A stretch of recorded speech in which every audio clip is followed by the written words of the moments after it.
You know, your car, you drive, it comes in wet. You want the water to flow away from the house or out the garage door. So this house was originally designed with a slope, but due to this settlement, there's about 13 inches of settlement in the garage. It actually reverse slopes, so the garage now dips back towards the house. Three-dimensionally, this is those low spots, and of course that water leak was right in front of this house over here. So yeah, this is very helpful in us in the floor level service. It's telling us how the building is responding. Where's the low points? Where are the high points? What's happening? Why did you bother to do that when it's obvious that that house is completely damaged? You know, we oftentimes want to look at the patterns of the contours, and we also want to look at the magnitude. So because again, depending on the structure, some things are irreparable. Unfortunately, this house had to be demolished and rebuilt. But sometimes, if the tolerance isn't too bad, we can actually do things. We can like lift up the slab to get it back into levelness, things like that. Also, there's, as we talked about that whole design team, the structural engineer also has to get involved, because sometimes if a building gets too out of level, to put it back is actually more damaging than leaving it as it is, or yeah. How do you know when it stops sliding?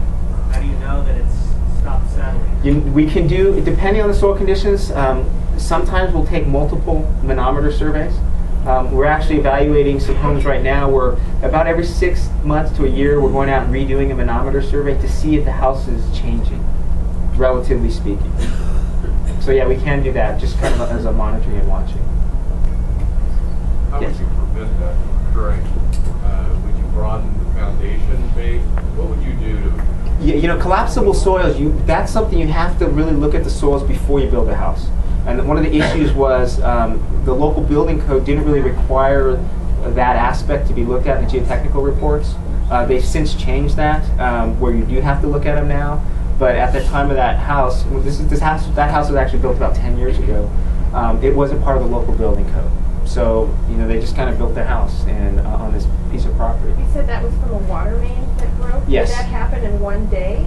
What happened is the water main broke, the whole area got actually flooded and inundated, and that settlement occurred. It occurred over a few days, but once it started, what happens is the upper soils settled and the lower soils started. It was kind of like a domino effect. And they didn't know that they were on that type of soil? Correct. Could you have prevented that if you'd known? Yes. Yeah, there's things that actually, when they rebuilt the house, they addressed those, some of those issues. Of course, now the soils have settled, so there's not as much potential for future settlement.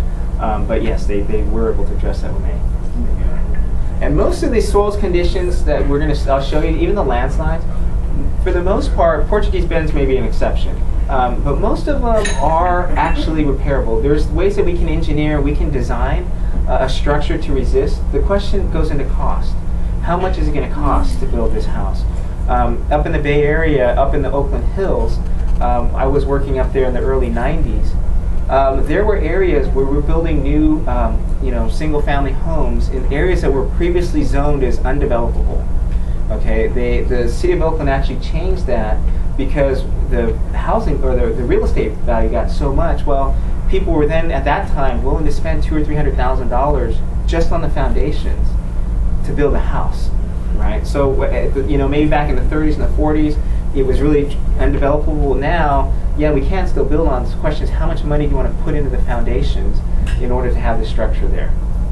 Okay. And actually, you'll notice that even here in Southern California, you'll notice there's some oftentimes big areas. There's some areas in Torrance, Santa Ana, big flat areas. No one's ever built there. I bet you that's a great place to build something. Well, there's a reason no one's really built there before. It's probably got liquefiable soils. There's probably some type of soils issue. And like I said, we did a project a couple years ago for the Orange County Transportation Authority. They built a brand new bus base. So they needed a big area. They found it next to the Santa Ana River. The whole area was liquefiable. But they ended up spending a few $1 million on just what's called ground improvements, improving the ground. They spent, I can't remember the exact, $2 or $3 million. That's just to improve the ground. So when they were done spending $2 or $3 million, essentially the site looked exactly the same as before they started. There's this big empty spot. Well, but now they could actually build their building and their parking and everything else, with the idea that it's probably going to be there after the next major earthquake. Particle migration, let me explain this real quick. Essentially, if you have a gravelly material, something with a lot of voids, remember we talked about the air void space, and you were to put some soil on top of it, then what happens is water gets in. Water can actually wash the smaller soil particles into these voids and cause settlement. This often happens in trenches. We maybe put a gravel backfill and you put a street on top of it. That's this next photo. You can kind of see if it gets severe enough. This is a new storm drain pipe. You can kind of see where the pipe is lined up right in the middle of the street. And on both sides of the pipe, they ended up getting settlement in the street from the soils migrating down. Again, there's a lot of different things that we can do for all of these. Like I said, almost any site can be remediated. Another, in Marina Del Rey, what is the new development that's escaping me? Playa Vista. Thank you very much. So Playa Vista, that whole development's actually built on liquefiable soils.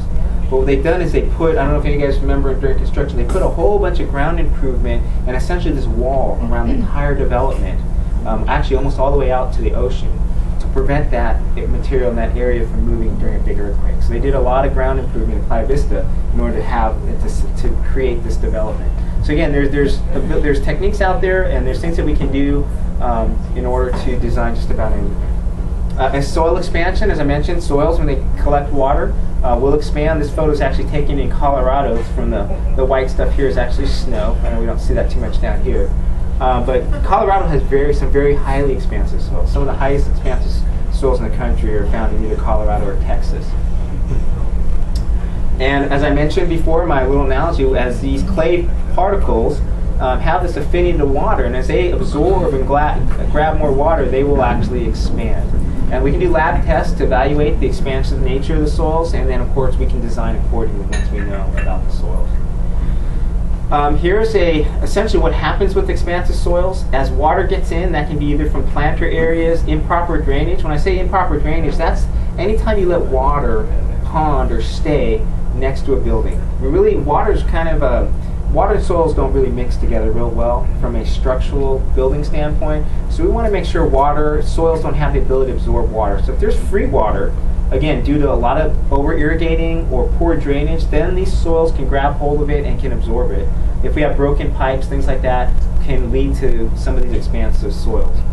What does a floor level survey look like for expansive soils? Typically it's a domal pattern. What happens, we have the high point in the middle. You kind of see this dome. I know it's kind of hard to read on this, but you kind of see this dome pattern coming up on the floor level survey. Again, these are typically a typical expansive soil floor level survey will look something like that. Again, they can be very devastating, and you can see how all these soils have just kind of lifted up on that. What do we do for expansive soils? Again, there's a number of different things we can do. One of the best things really is to control surface drainage. If you're dealing with an existing house, existing residence on expansive soils, one of the best things you can do is really control drainage. What does that mean? Well, roof gutters and downspouts, collecting all the roof water and transport it through solid or plastic pipes so it doesn't have an opportunity to get in the soil.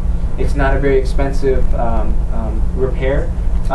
Changing your sprinkler systems, regrading the site, having a lot of drains. Again, this is all to keep water from collecting and ponding adjacent to the structures. Corrosive soils. Soils react with building materials, concrete, metals, and some of the properties of the soils themselves can end up being very deteriorating to building materials. Sulfate attack. Sulfate, I don't know if some of you guys may have heard this, about this phenomenon. It's not really a phenomenon, it's really just a chemical reaction. Concrete, as you may know, when we build new structures out of concrete, if you've ever been to a concrete plant, essentially what they do is they take sand and they take gravel, the little larger pieces, they mix them together and they add cement. Okay? And they also add water. So you have sand, gravel, cement, and water. What happens to the cement and water is they actually chemically react. There's a chemical reaction that happens between the cement and the water, and it's called the hydration process, where when they mix together, they create this, at first they create a paste, and then as that paste hardens, you end up with concrete. Okay? So that's pretty much simply how concrete's formed. What sulfate does, sulfate is a salt that exists in certain types of soils, and it's just a natural occurring mineral. What sulfate will do is it'll actually get into the concrete and it'll reverse that hydration process. So it'll actually reverse the process that the water had initially with the cement to harden. So it essentially will dissolve all the cement in the concrete to the point